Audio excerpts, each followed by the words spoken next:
আমরা আগামীকাল মুখ্যমন্ত্রীর সঙ্গে দেখা করতে অবশ্যই যাব, কারণ তিনি এই রাজ্যের মুখ্যমন্ত্রী।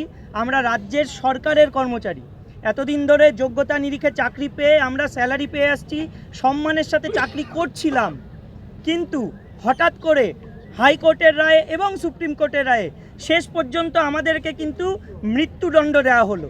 কারণ এই চাকরি হারানো মানে আমাদের জীবন জীবিকা হারানো, আমাদের জীবনে মৃত্যুদণ্ডের শামিল। সেই জায়গায় দাঁড়িয়ে আমরা মুখ্যমন্ত্রীর কাছে আগামীকাল যাব শুধুমাত্র এই আশায় এবং এই দাবিতে যে যে কোনো মূল্যে আপনি কি করবেন আমরা জানি না, কিভাবে করবেন আমরা জানি না। আমরা চাই যে চাকরিতে এতদিন ধরে আমরা যোগ্যতার নিরিখে বহাল ছিলাম, স্যালারি পেয়ে এসেছি, সেই চাকরি যেন বহাল থাকে এবং আমরা আজীবন 60 বছর অবধি সসম্মানে যেন চাকরি করতে পারি। সেটা যে মূল্যে পারবেন, যেভাবে পারবেন, আপনাকে আমাদেরকে আদায় করে দিতেই হবে। এই একটাই দাবি থাকবে আমাদের আগামীকাল। আমরা এটা শুনছি যে আগামীকাল নাকি অযোগ্যরা ওখানে ঢোকার চান্স পেতে পারে, কিন্তু আমরা পাস দিচ্ছি, আমরা ভেরিফাই করছি, তারপরেও যদি একজন অযোগ্যকে আমরা চিহ্নিত করতে পারি ওই মিটিংয়ের ভেতর, আমরা ওখানেই ঝামেলা শুরু করব এবং ওই মিটিং আমরা বয়কট করব।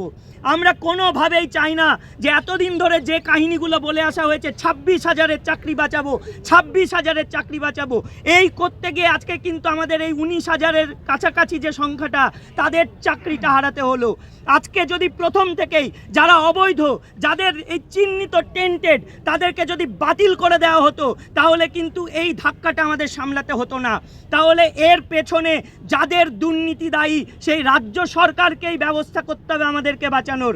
এবং তার সাথে সাথে এই যে বিরোধী দলগুলো, যত ধরনের দল আছে, তারা হয়তো আমাদেরকে নিয়ে ভোটের রাজনীতি করার চেষ্টা করছে, তারা হয়তো চাইবে ফায়দা তোলার, কিন্তু তারা তো সিম্প্যাথি দেখাচ্ছে। সবাই মিলেই তো বলছে হাইকোর্টের সুপ্রিম কোর্টের জাজমেন্টটা সঠিক হয়নি, এরকম একটা বিচার করা উচিত হয়নি।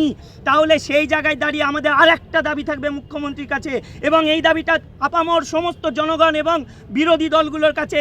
আপনারা একসঙ্গে বসুন, সর্বদলীয় বৈঠক করুন, ভুলে যান নিজেদের ইগো, ভুলে যান সব কিছু।